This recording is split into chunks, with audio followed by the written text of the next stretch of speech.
Since November 22, 1963, American history would be forever changed.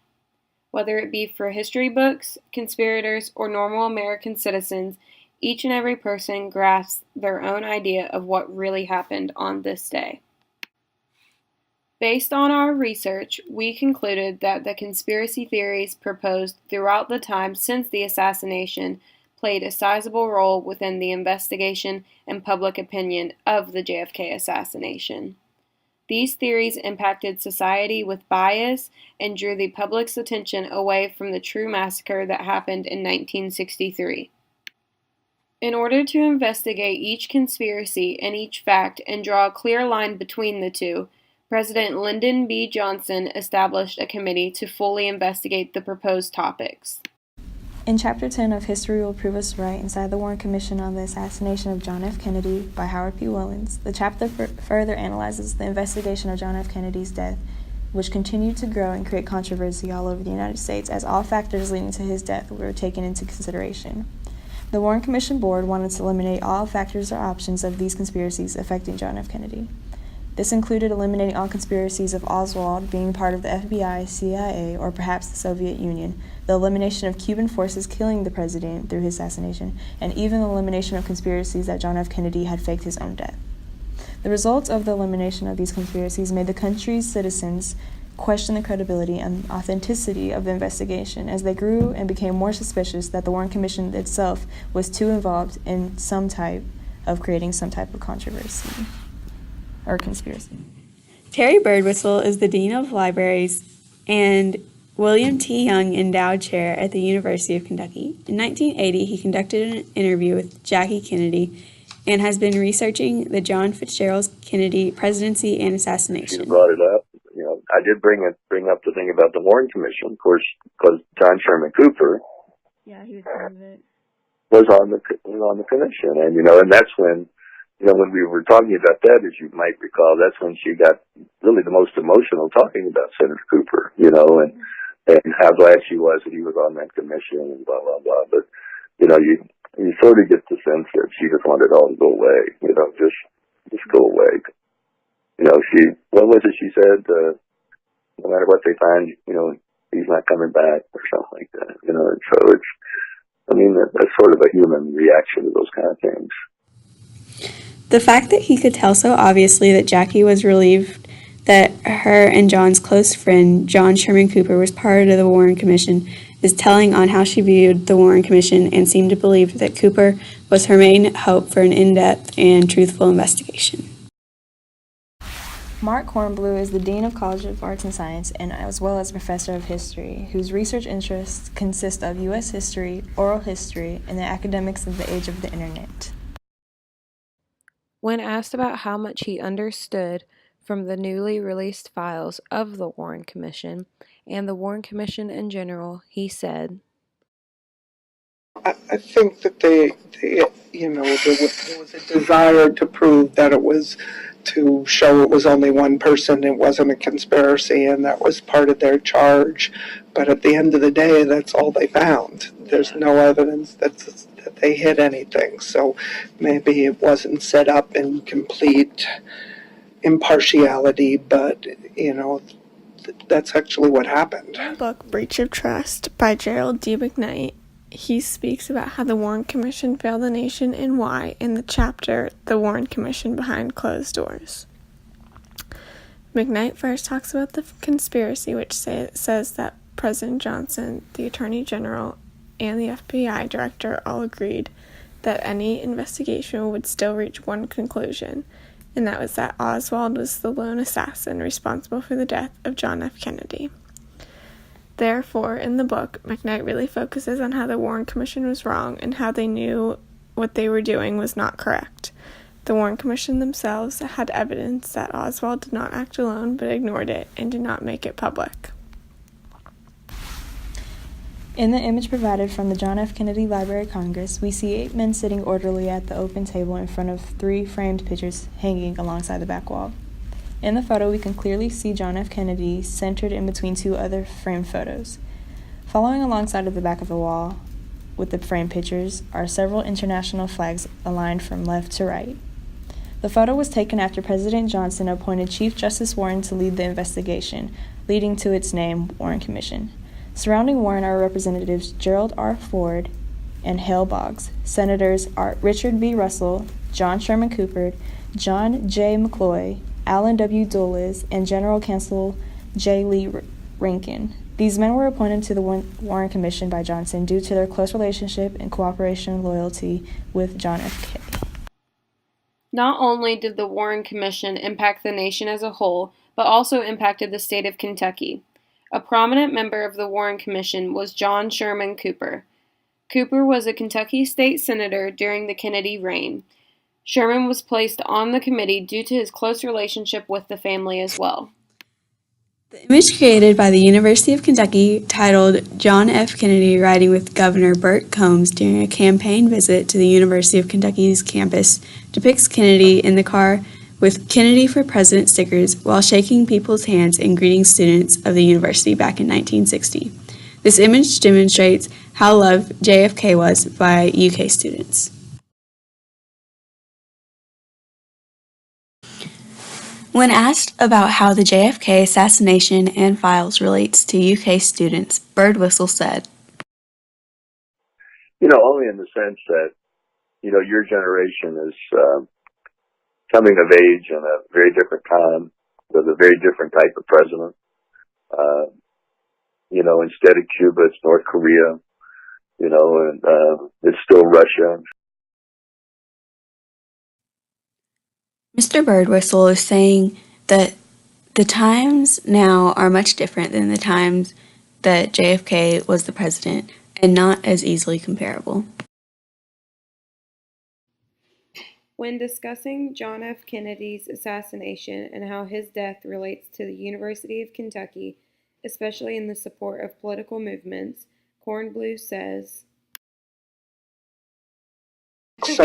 So JFK was very slow to come to civil rights and support it during the, in fact, Richard Nixon's history was more pro-civil rights than Kennedy was going into the 1960 election. And Kennedy had built his coalition in the Democratic Party on the white South. So he really didn't want to have to deal with this issue. And his younger brother, Robert Kennedy, was Attorney General. He made him Attorney General, which was unusual. Attorney General is a very powerful position. And Robert Kennedy was really interested in going after the mob. That's why he wanted to be Attorney General. But in fact, he ended up sort of spearheading how the government responded to civil rights issues. And I think that the evidence is in over the course of late 62 and especially 1963, John changed his views on civil rights and he became much more, came to understand that it was time to do something, even if there were political damages. And so, he finally supported a strong civil rights bill in Congress before he died. Kornblue discussed the influences JFK had on civil rights in the comparison to BLM and says, I think, in summary, I think Kennedy got more credit than he deserved in his life, but if he had lived, he might have deserved that credit. Yeah. Black Lives Matter is the inheritor of the civil rights movement. It follows it, and there were civil rights activists talking about the killing of black activists and the like. So.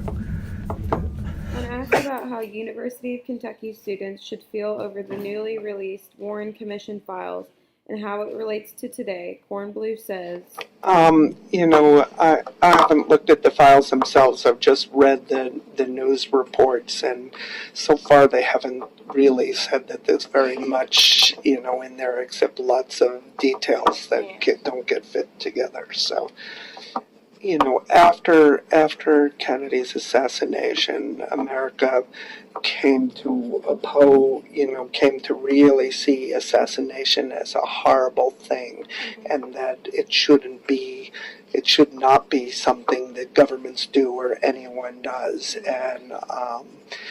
And that changed a little after 9/11. After 9/11, the U.S. government issued kill orders for specific people and the like, we've had this sort of escalation of political rhetoric in America today, and people saying really nasty things to each other. And at the end of the day, if you kill democratic leaders, you really can kill democracy. So I think there's importance to remember that this isn't fair. This isn't how a democracy works, to have someone assassinated. This photo is from the memorial service held for John F. Kennedy at the University of Kentucky after his death in 1963. These photos show the memorial service taking place in Memorial Coliseum with an auditorium filled with students and people on stage. JFK had fans and admirers everywhere.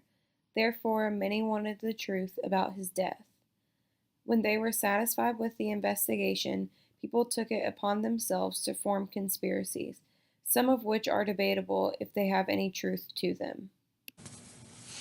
In David Krazer's The Road to Dallas, The Assassination of John F. Kennedy, chapters 1 through 2, he claims that in order to understand the events of that November day, one must first understand two other history lessons: the United States government's campaign against organized crime and the quest to eliminate Fidel Castro. Kennedy's brother, Robert Kennedy, relentlessly attacked organized crime that would go above and beyond normal practices of law enforcement. Mob leaders wanted revenge on the Kennedys and found it in Lee Harvey Oswald. Originating from the Eisenhower administration, top mobsters were recruited to assassinate the Cuban leader Castro, then continuing into Kennedy's presidency. Krazer, 715. Krazer describes these two separate events that have a common tie: John F. Kennedy. In his work, he does not seem to even consider the idea that Oswald was working alone, like the investigations determined. Because the experienced researchers of the topic believed there were more to the investigation of JFK's untimely death, this means that there may be faulty and potentially incorrect evidence. If researchers like Krazer were skeptical of the investigation and even doubted the information determined, then it goes to show that conspiracies has played a significant part in the John F. Kennedy death investigation. When Terry Birdwhistle was asked about his opinion on conspiracies, he said, Well, I don't put anything past the CIA necessarily, but I don't know that if there had been any other people involved, or if there had been other things, that it wouldn't have come to light by now. It was all kind of odd because, nobody knew Lee Harvey Oswald. He was just sort of this guy that was floating around. I guess he'd been to Russia, he'd been to Cuba, he'd been to Mexico, so he had this sort of, I don't know, kind of thing about him that didn't all add up. But at the same time, the Kennedy administration was trying to kill Fidel Castro. Yeah. They were doing all kinds of assassination attempts. So, it's kind of the quirkiness about our country that, we can kill other people, but if they come and kill our person, we go, wow, we can't do that. That's terrible. So that's something to think about. Him saying this makes it obvious that he too is fairly skeptical about the truth of the events that 1963 November day. When discussing conspiracies from the Warren Commission and conspiracies in general, Kornblue said, Conspiracies. I think that it's possible that Jack Ruby, who killed Oswald, was connected to the mob, and that there were reasons that it wasn't just the lone gunman who killed Oswald.